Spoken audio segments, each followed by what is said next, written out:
10. Se dan los pasos a seguir, porque como que nos queda la idea que en ejercicio del control difuso, pues como que pues todas las normas pueden ser sospechosas de ser violatorias de derechos humanos y por lo tanto deben desaplicarse. Sin embargo, en la resolución del expediente Varios claramente dice que en ningún momento supone la eliminación o el desconocimiento de la presunción de constitucionalidad de las leyes. Y esto es importante. Todas las leyes tienen la presunción de no ser violatorias de derechos humanos. Es una presunción que debe vencerse.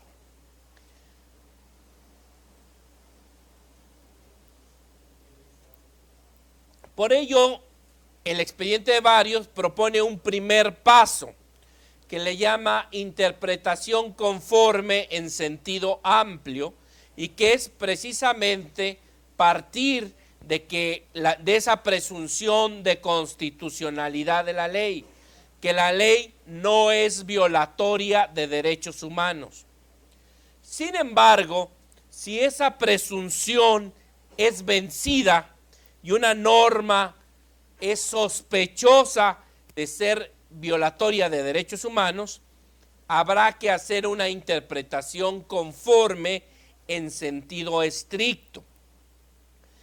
Lo que la interpretación conforme en sentido estricto propone es buscar una lectura de ese precepto legal que sea acorde con los derechos humanos.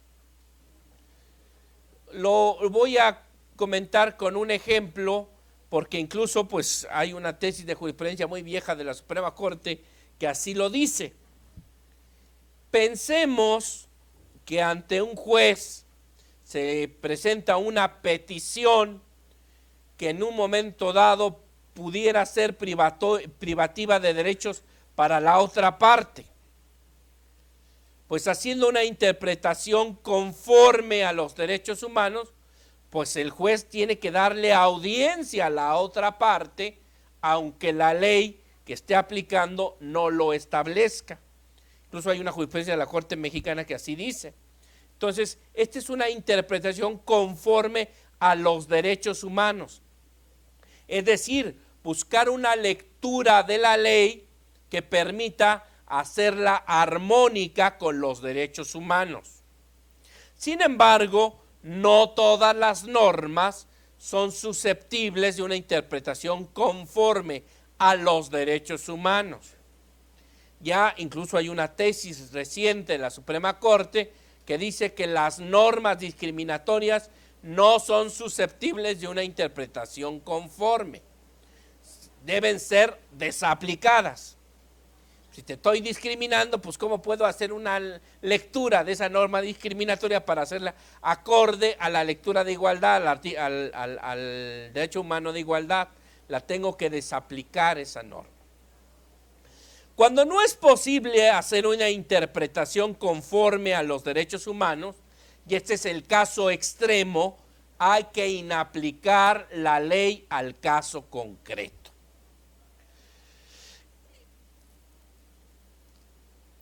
La tesis que regula esto dice pasos a seguir en el control de constitucionalidad y convencionalidad ex oficio en materia de derechos humanos.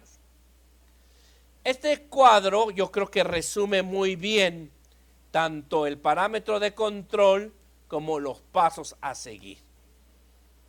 Ya el día de ayer veíamos que de lo preceptuado en el artículo 1 constitucional, la interpretación conforme de los derechos humanos mediante la aplicación del principio pro persona me permite seleccionar la norma de derechos humanos que sea más protectora o que establezca menores límites, con independencia de su fuente.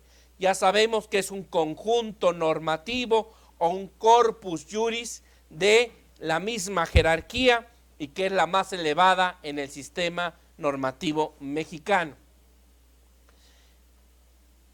Este parámetro de control sirve para la contrastación con la norma general que se debe aplicar en el caso concreto. Primero, hay que partir de la presunción de constitucionalidad de la ley. Esto se entiende partir de la presunción de que la ley no es violatoria de derechos humanos. Pero si esa presunción se vence, habría que intentar una interpretación conforme a los derechos humanos. Es decir, darle audiencia, ver de qué manera puedo interpretar este precepto para que no sea violatorio de derechos humanos. Pero hay normas que no pueden ser susceptibles de esta interpretación, como las discriminatorias, y en ese caso hay que desaplicarlas. Es importante destacar que la reincorporación del control difuso en nuestro país no genera per se que todas las normas deban ser desaplicadas, porque existe esta presunción.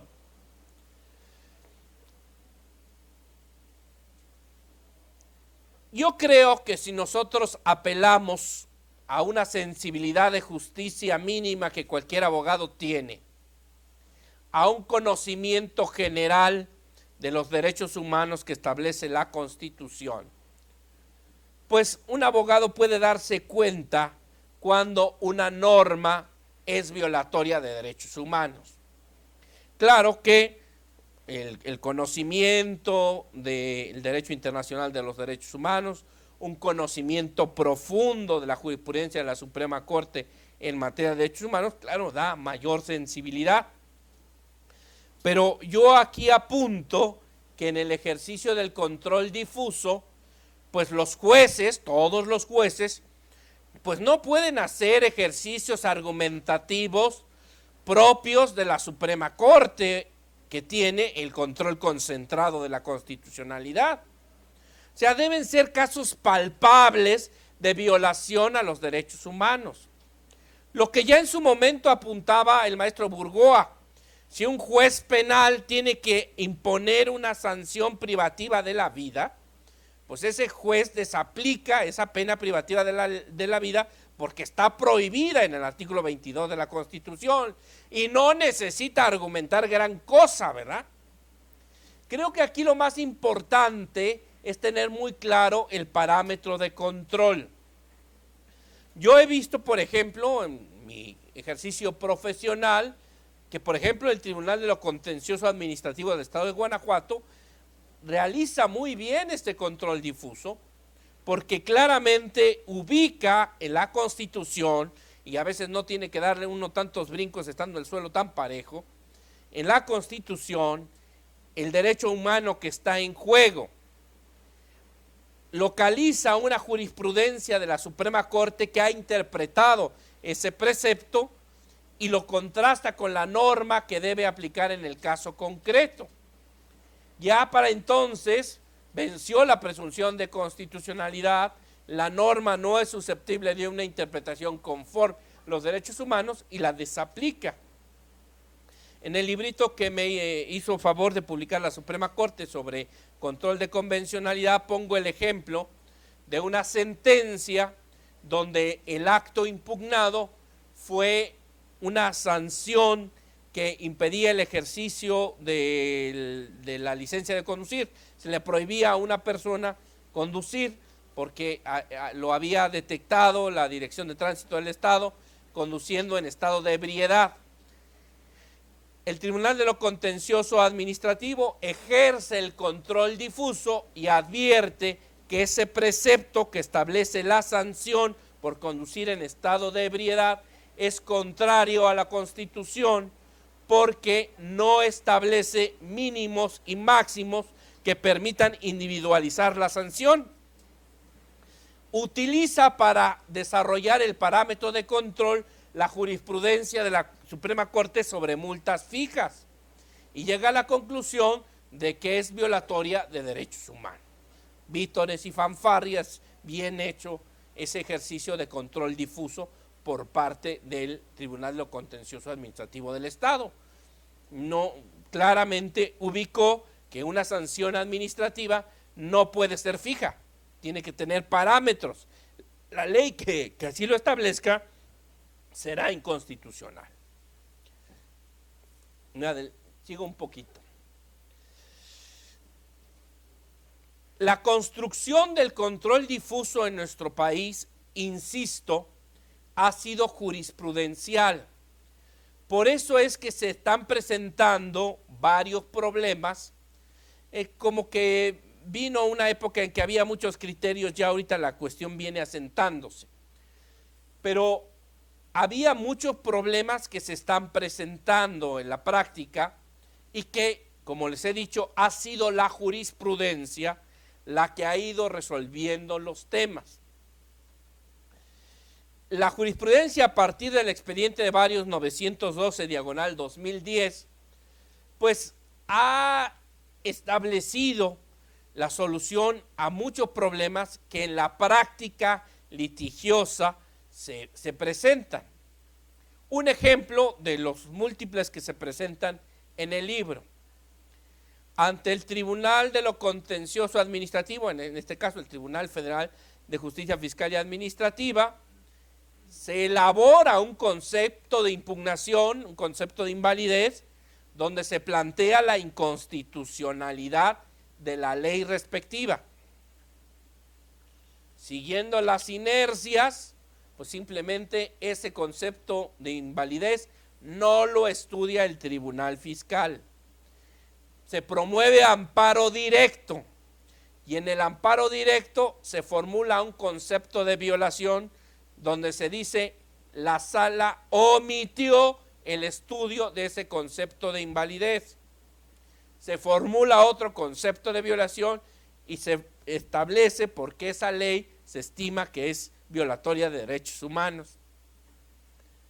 En el tribunal teníamos la problemática, el dilema de resolver el asunto concediendo el amparo para que la sala del Tribunal Fiscal lo analizara, ese concepto de invalidez en materia de constitucionalidad, convencionalidad que omitió, o de una vez nosotros lo entramos. Pues nosotros hicimos el razonamiento, pues si nosotros somos control concentrado y tenemos competencia para hacerlo, pues de una vez lo hacemos nosotros y ¿para qué se lo mandamos a aquel? Se plantea la contradicción de tesis y la segunda sala de la Suprema Corte finalmente nos da la razón, pero técnicamente dice, el concepto de violación, de omisión, lo tienes que calificar como inoperante. ¿Por qué? Porque tú tienes la facultad de analizar el concepto de violación en materia de inconstitucionalidad de leyes y tú sabrás si es fundado o infundado, ¿sí? Entonces, finalmente, esos son los problemas que se presentan ahora con el control difuso y que desde luego pues, están tratados en el libro. Otro problema que se presenta, que también pues genera pues ese tipo de situaciones. ¿Qué pasa? Y es un caso que nos costó mucho trabajo resolver y que finalmente es muy interesante. Con motivo de la reincorporación del control difuso, pues abogados muy habilidosos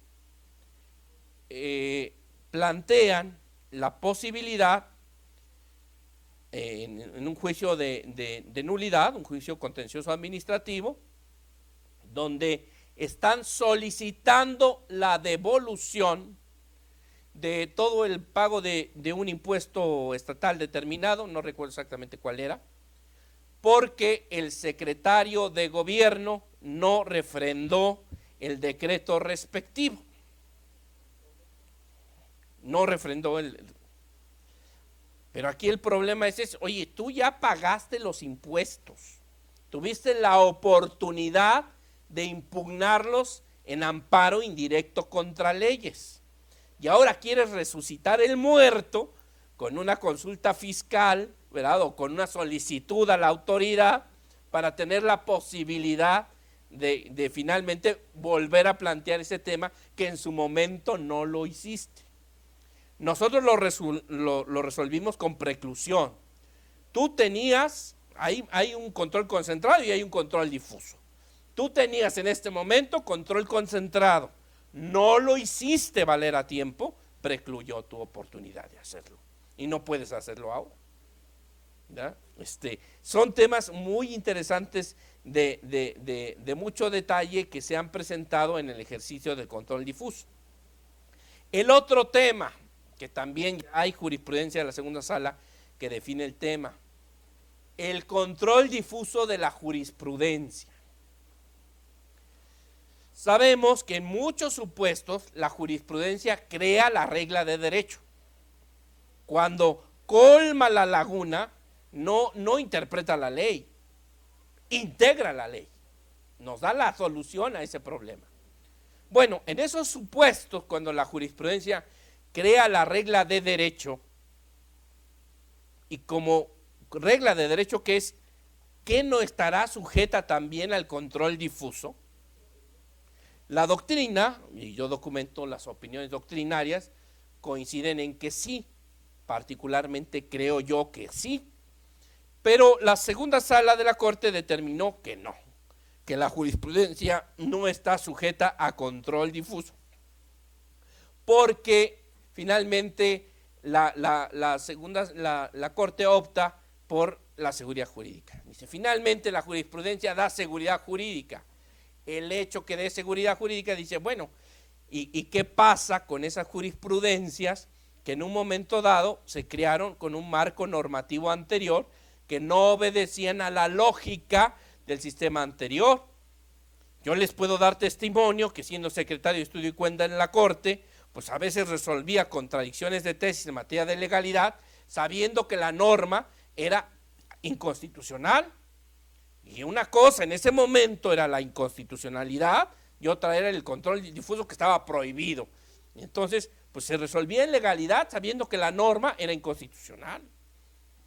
Entonces, creo que ese es otro tema que va a caminar. Claro que en este momento, y lo vamos a ver cuando me vuelvan a ver al final de este diplomado con el tema de jurisprudencia, pues ya está prohibida la aplicación retroactiva de la jurisprudencia.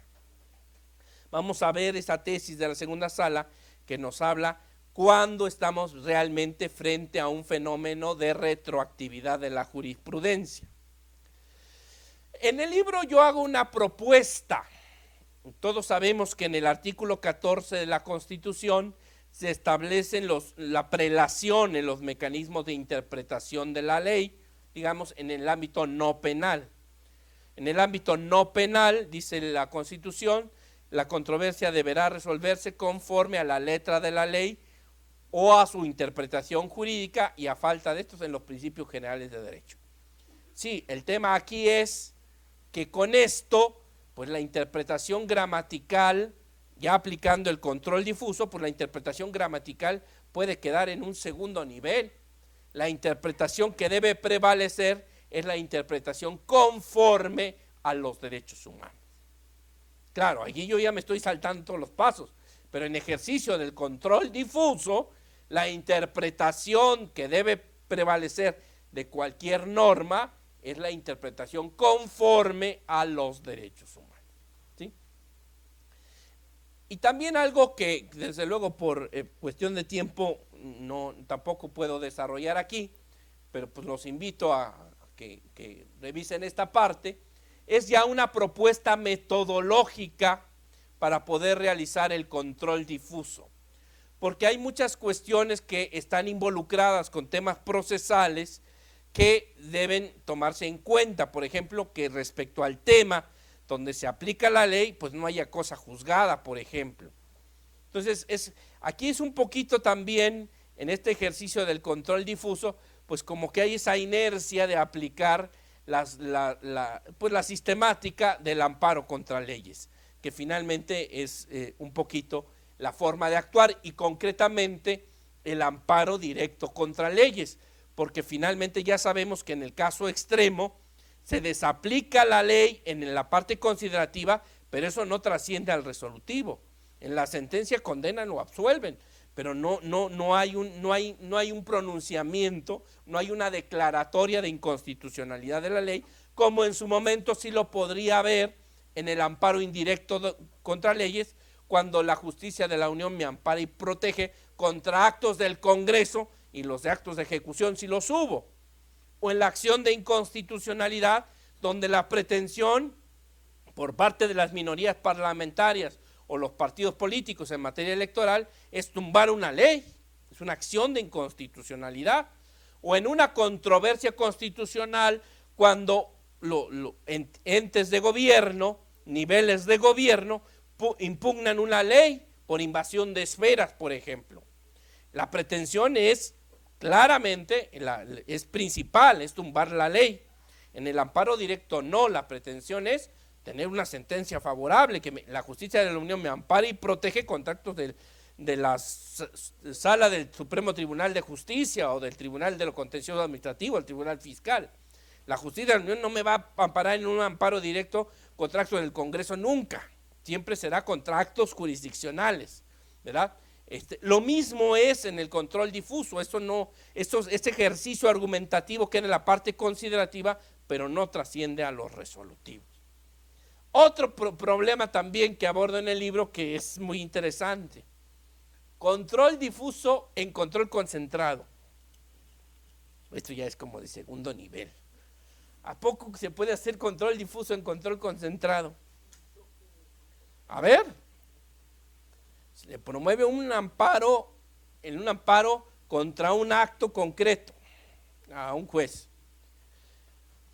El juez de distrito, el juez de amparo, advierte que el problema no es la fundamentación y motivación de ese acto, el problema es que la ley en la que se funda es inconstitucional.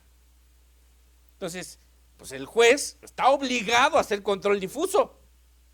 También el juez de amparo está obligado. A partir del caso Cabrera García Montiel Flores, también los tribunales constitucionales están obligados a hacer control difuso.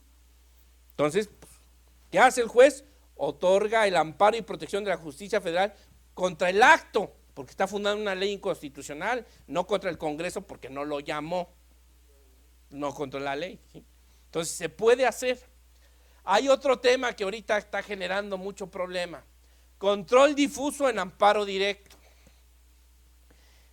Ya hubo una tesis aislada de la Corte que dice que los tribunales colegiados no podemos hacer eso.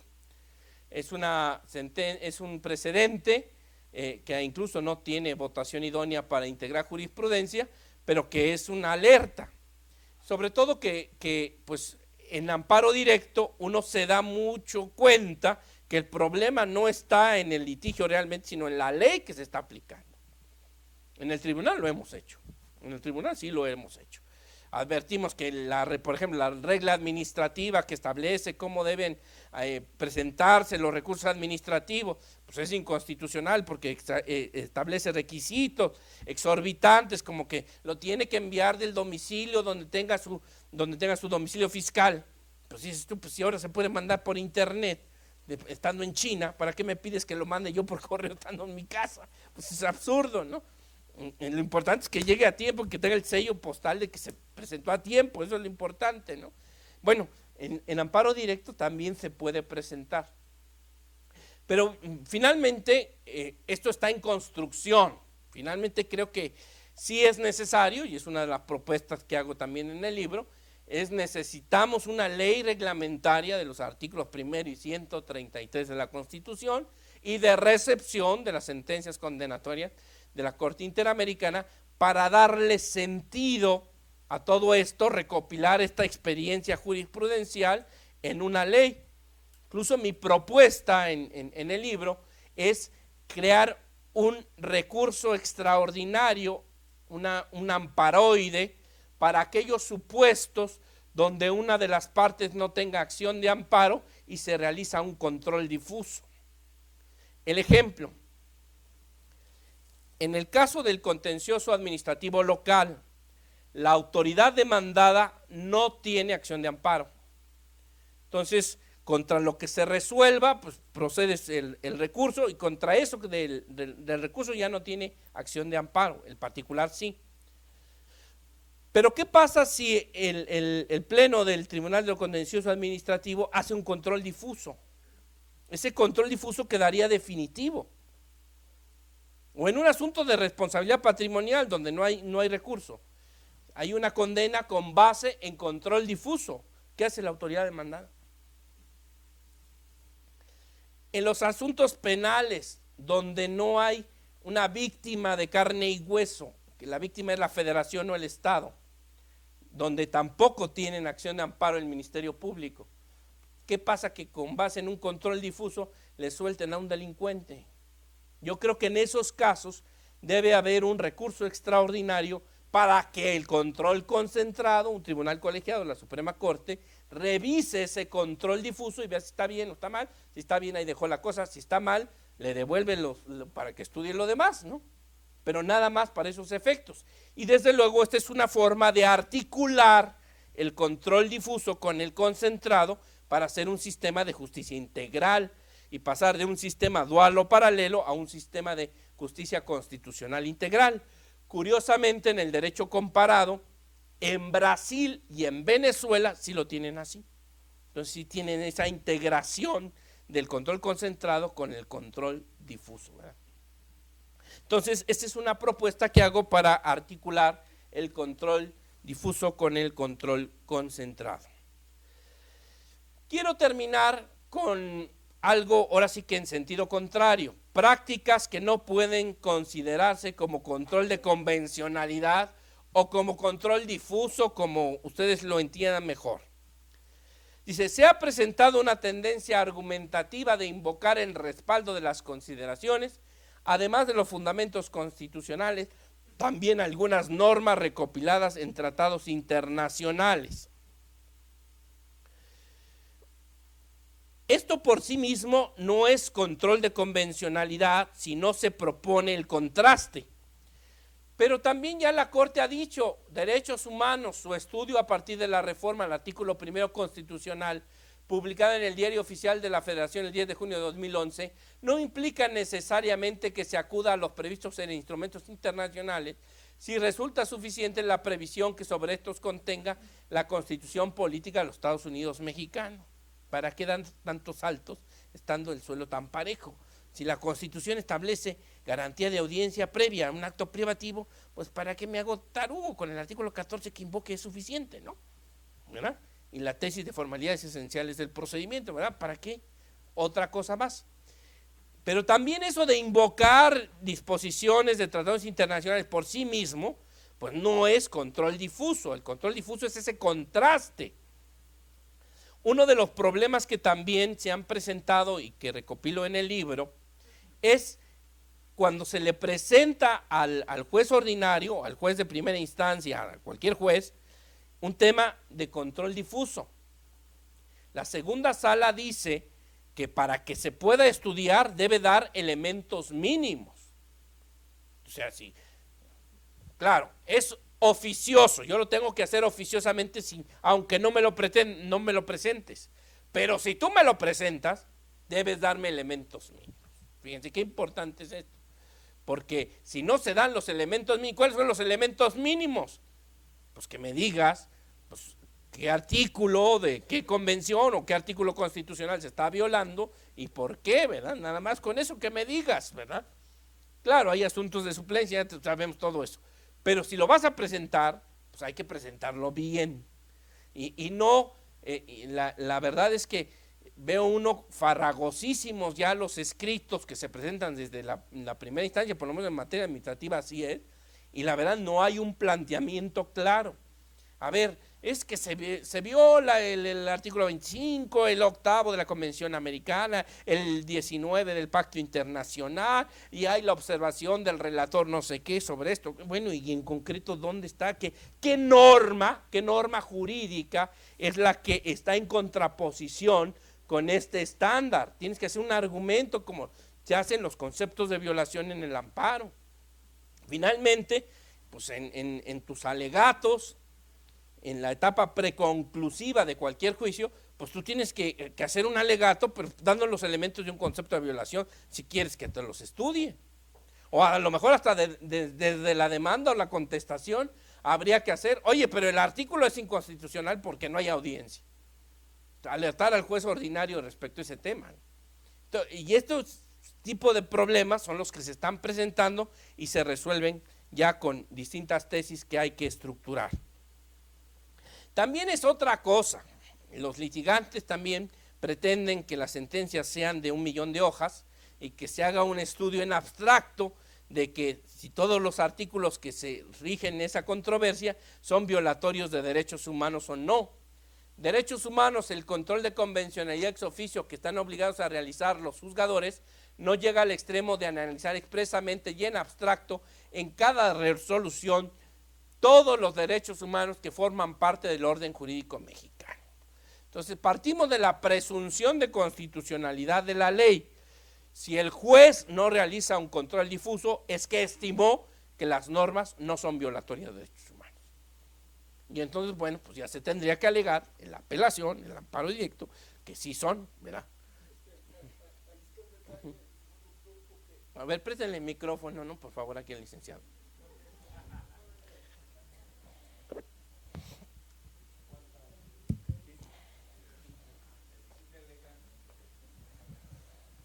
Dicen que ya lo extrañaban. Y espero que usted también, señor doctor. Bueno, miren, ahí le va. De una forma, lo que usted expresaba, que si no se pide el control difuso por parte, o sea, por el particular, pues la autoridad tiene la obligación de estudiarlo. Sin embargo, se incurre en el riesgo de que diga el juzgador: yo no advierto que exista ninguna norma de derechos humanos que contemple derechos humanos de naturaleza internacional ¿O local? ¿sí? O interna.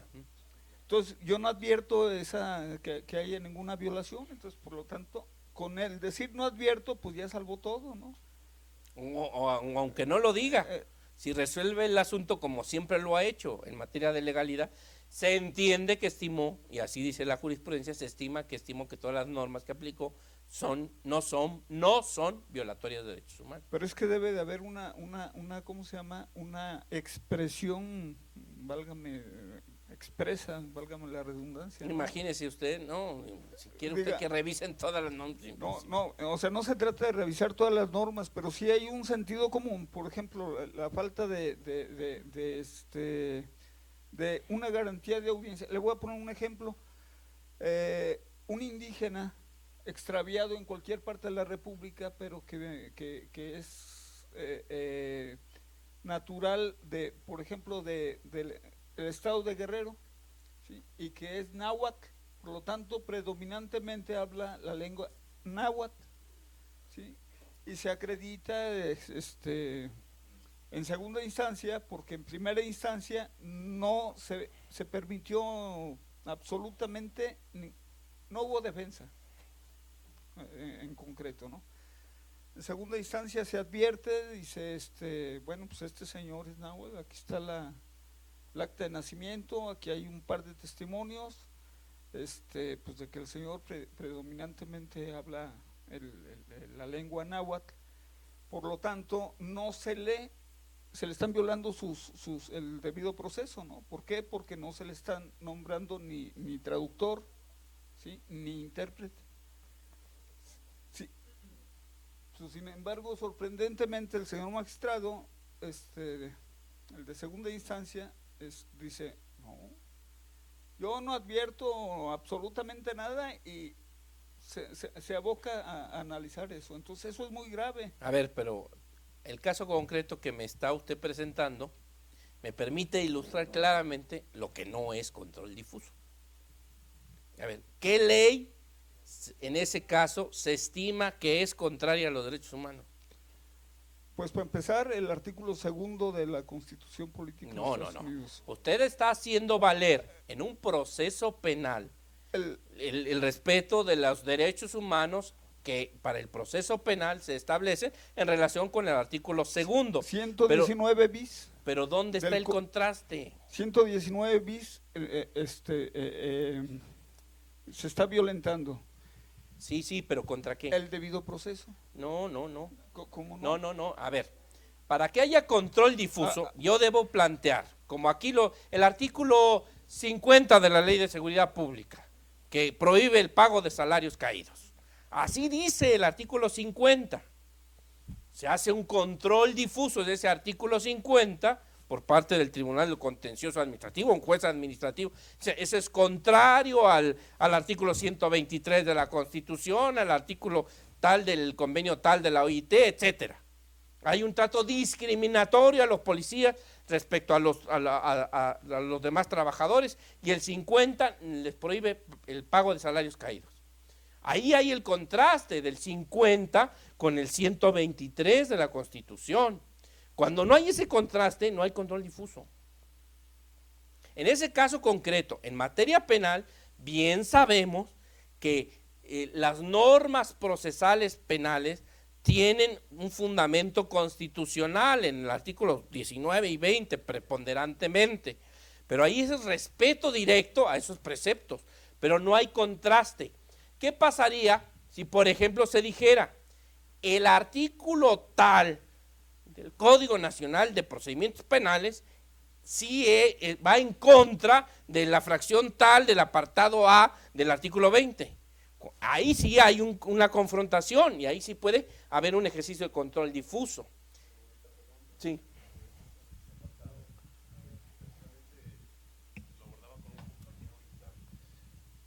Perdón, que se quiere precisamente a los abogados, la palabra se me fue, hombre, calificarnos pues, o certificarnos, perdón, la palabra correcta.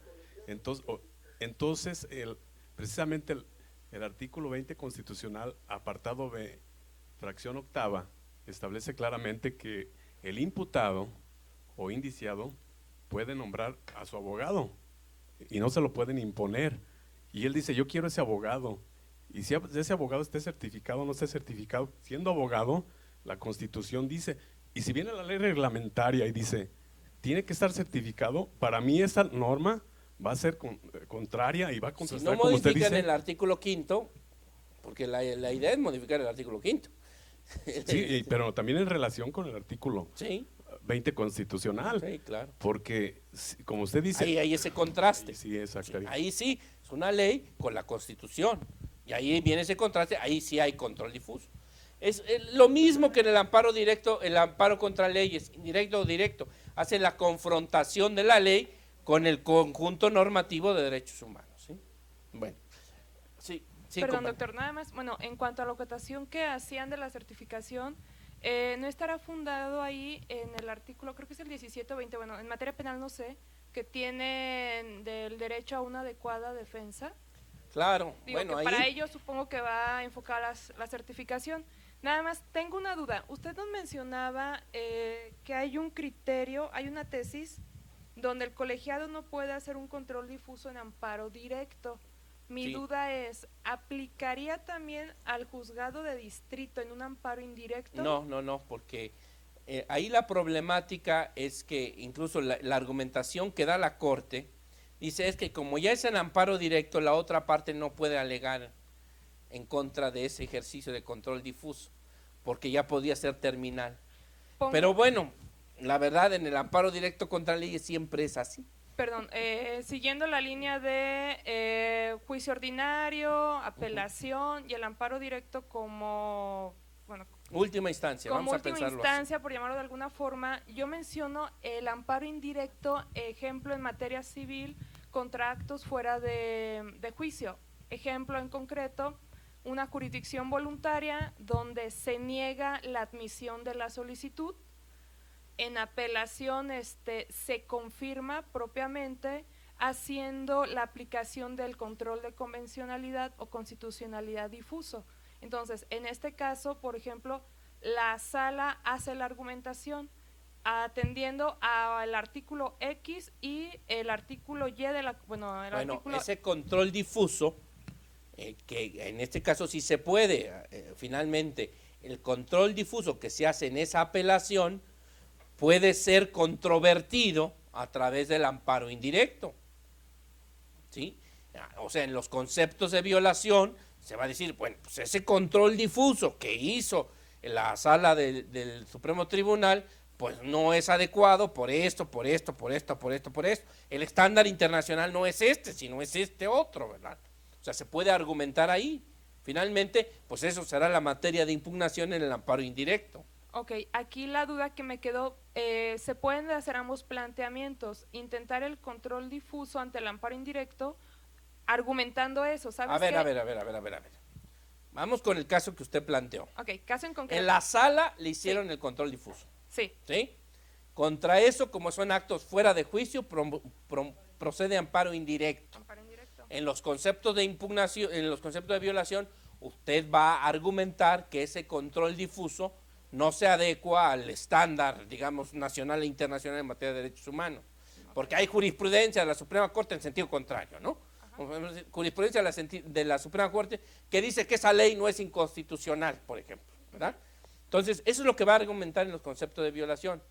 Pero aquí, otra vez, este ejercicio de contraste, pues ya es en el Poder Judicial de la Federación en amparo indirecto, ¿sí? Aquí ya es control concentrado, ¿sí? Okay, Ya está en cancha del Poder Judicial, pues ahora sí ya le deja la materia de inconstitucionalidad a quien le debe tocar, que es al Poder concentrado. Ok, nada más, aquí en concreto era, dentro del amparo indirecto se pudiera hacer el planteamiento de ese control de convencionalidad o constitucional correctamente. Difuso, mejor, más fácil. Bueno, igual, aparte evidentemente en cuanto a la violación de las garantías, ¿no? Acceso a la justicia, etc. O sea, Sí. puedo manejar las dos líneas Sí, argumentativas. ahí va a decir cómo se elabora, bueno, seguramente es materia del diplomado. Va usted a señalar que se violan los artículos 14 y 16 de la Constitución porque indebidamente se realizó el control difuso del artículo tal del Código Civil o del Código de Procedimientos Civiles o de la norma tal, porque se consideró que era violatorio del artículo tal o tal de la Constitución. Lo cierto es que sobre este tema hay jurisprudencia de la Suprema Corte o hay una observación general o un criterio de la Corte Interamericana que dice lo contrario. Así va a elaborar su concepto de violación, ¿verdad? Pero usted está impugnando el ejercicio del control difuso que se hizo en la sala del Supremo Tribunal.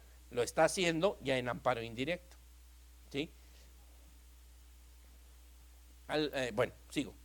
También he visto, y esta sí es una sentencia que tengo así en mi galería de los horrores, una sentencia de otro planeta donde un tribunal de un estado vecino, así dice, fuera de la litis resuelve la nulidad de un acto administrativo y ordena una serie de disposiciones administrativas. Es el caso de una guardería y aquí se reclamaba la sanción impuesta a un servidor público que laboraba en esa guardería. Pues se decreta la nulidad del acto, pero fuera de la litis, ese tribunal, lo contencioso administrativo, le ordena a la autoridad demandada qué hacer. Pues eso no es control de convencionalidad, control difuso, con precisión ya vamos a hablar correctamente, sino que eso es un delito y se llama usurpación de funciones, ¿no? ¿Sí? O sea, como fuera de la litis, pues el control difuso debe hacerse dentro de la competencia del tribunal. Y el tribunal nada más puede decretar la nulidad, reconocer el derecho subjetivo y se acabó. Pero no le puede ordenar a la autoridad administrativa. Pues eso es un entendimiento muy distorsionado de lo que es el control de convencionalidad. Un tribunal de otro planeta. Luego, fíjense ustedes, también con el pretexto del control difuso, pues también se pretende obviar o flexibilizar formas o requisitos procesales. Pues en principio, todas las normas gozan de la presunción de no ser violatorias de derechos humanos. Si yo estimo que el precepto que establece una forma procesal o un término procesal es violatorio de derechos humanos, pues tengo que argumentar, ¿verdad? En un momento dado, pero no espero que ipso iure, por el mismo hecho de que existe el control difuso, pues ya no hay términos ni formalidades procesales. Existe y prevalece la presunción de convencionalidad. Principio pro persona y recurso efectivo. El gobernado no está eximido de respetar los requisitos de procedencia previstos en las leyes para interponer un medio de defensa. Sobre pretexto del principio pro persona, ¿queremos que nos resuelvan siempre el fondo de los asuntos? No. Si yo advierto que hay una norma que establece una forma procesal que es exorbitante, que es violatoria de derechos humanos, tendría que pedir que se hiciera el control difuso o plantear la inconstitucionalidad en control concentrado. Pero hay que argumentar, no es ipso iure, no es por el mismo hecho. Control de convencionalidad, su aplicación no implica que el juzgador pueda obviar reglas procesales, ¿no? Entonces, pues los pasos a seguir, ¿verdad? Les voy a adelantar así muy rápido, nada más a título enunciativo, pues más o menos cómo va la metodología para realizar el control difuso. Solo pueden ser objeto de control difuso las normas que se hayan aplicado dentro del procedimiento respectivo o vayan a ser aplicadas en la sentencia con la que culmina. 2. Respecto de estas es importante que no haya cosa juzgada. 3. Las normas jurídicas gozan de la presunción de su constitucionalidad. 4. La contrastación oficiosa con el parámetro de control deberá realizarse si una norma resulta sospechosa de transgredirlo. Si las partes realizan el planteamiento de que son violatorias de derechos humanos, deberán proporcionar los elementos mínimos para su examen y este deberá verse reflejado en la sentencia. 6. Deberá identificarse el derecho humano que está en juego, ubicar la norma o normas que lo recopilen, tanto de fuente interna como externa. 7. Deberá seleccionarse la norma de derechos humanos que sea más protectora o establezca menores límites, acorde con lo resuelto por la Suprema Corte en la contradicción de tesis 293, diagonal 2011, los límites constitucionales deberán prevalecer. 8. Deberá ubicarse la interpretación de esas normas de derechos humanos en la jurisprudencia de la Suprema Corte o la Corte Interamericana o de los demás organismos internacionales facultados para ello por el tratado respectivo. Si se corrobora que la norma ordinaria que se aplicó en el procedimiento o en la resolución es contraria a los derechos humanos y a sus interpretaciones, deberá buscarse una interpretación conforme a ellos. Si ello no es posible, deberá desaplicarse en el caso concreto dentro de la parte considerativa de la sentencia, sin que ese ejercicio se vea reflejado en lo resolutivo. 11. La desaplicación de una norma solo puede realizarse si de manera evidente es contraria al parámetro de control. 12. Si una norma ordinaria resulta contraria a un precepto de derechos humanos de fuente constitucional, ello deberá ser suficiente sin que sea necesario acudir a los de fuente convencional.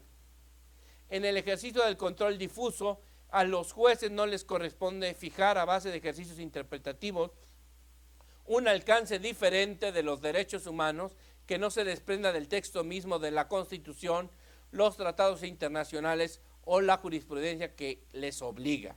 14. Si en la sentencia no se advierte que se haya realizado un control difuso, debe entenderse que el juzgador estimó que las normas aplicadas no son violatorias de derechos humanos.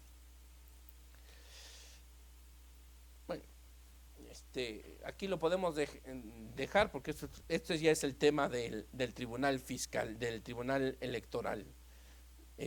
Pero bueno, con esto creo que damos un panorama muy general, claro, no es un tema, no es un curso de control difuso, pero donde les puede dar un esquema de cómo es que debe ejercerse el control difuso. En mi página de Facebook ya puse una conferencia sobre control difuso, creo que quedó bien. Incluso está bien grabada, entonces se ve bien, la pueden ver, ahí les da el link para ir a YouTube para verla. Y los invito, ya les había dicho ayer, de este curso taller de Derechos Humanos y Control de Convencionalidad en México, que organiza la Asociación de Juzgadores del Estado de Guanajuato, que se realizará los días 19 y 20 de agosto en Salamanca, Guanajuato, ahí en el Centro de Negocios Aliana Express. Hay que comunicarse a esos teléfonos para hacer su reservación correspondiente. Pues, sí, con mucho gusto.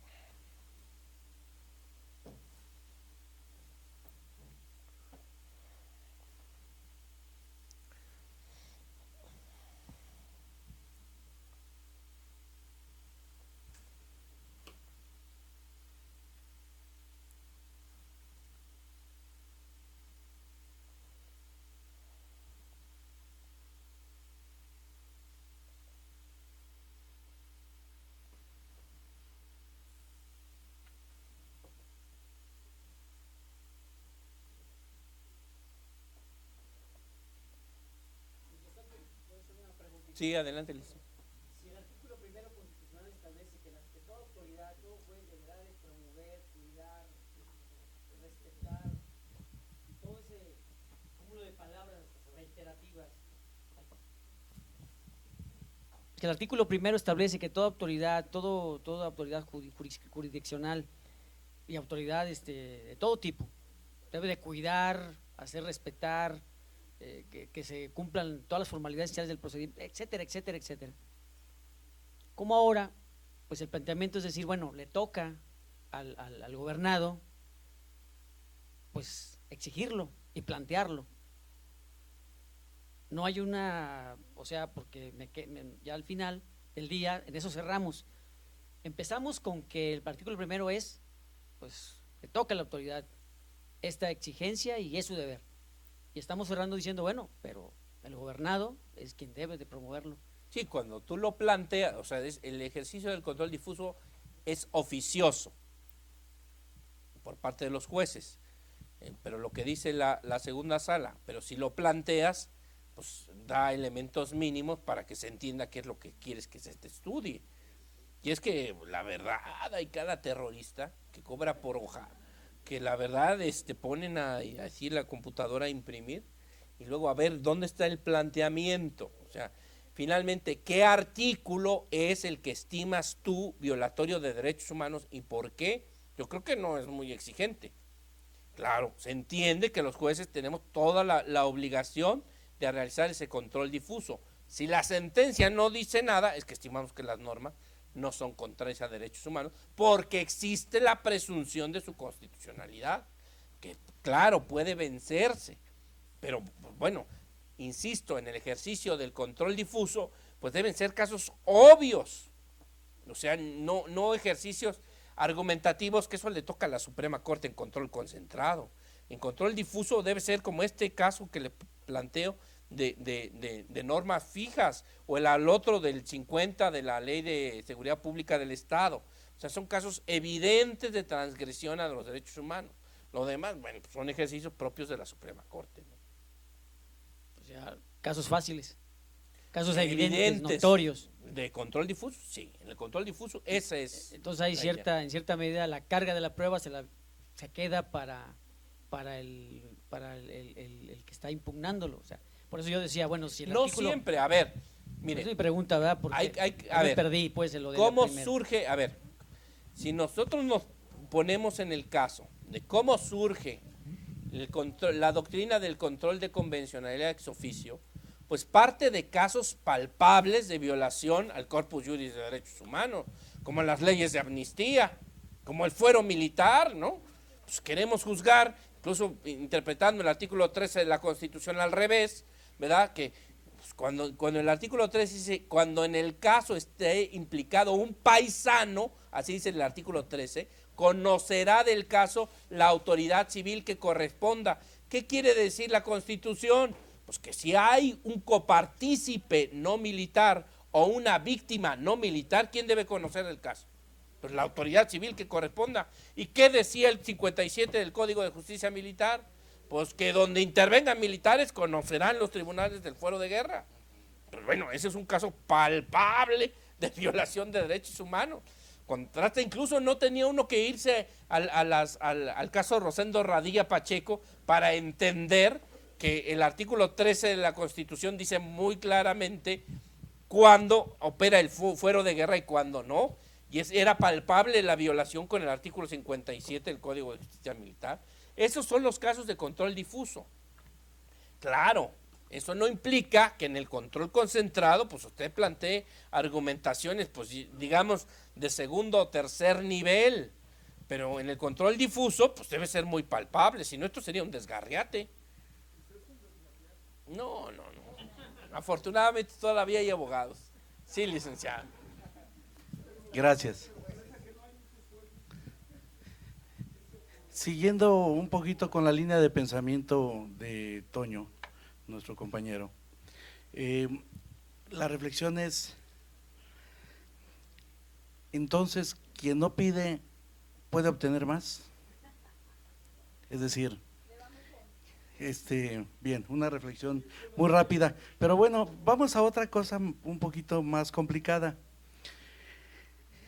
La majestad, la independencia, la dignidad de la impartición de justicia, es decir, la dignidad del juez menor, aquel último, entre los últimos jueces del pueblo más apartado de México, juez menor. Bien, él tiene oportunidad y necesidad de hacer control difuso. Podrá hacer control difuso de la jurisprudencia por contradicción de tesis de la 292. Yo lo digo por lo siguiente, a lo mejor mi argumento no es nada jurídico, pero me parece un poquito lógico. Déjeme decirle lo siguiente, yo pido que en control difuso, el juez menor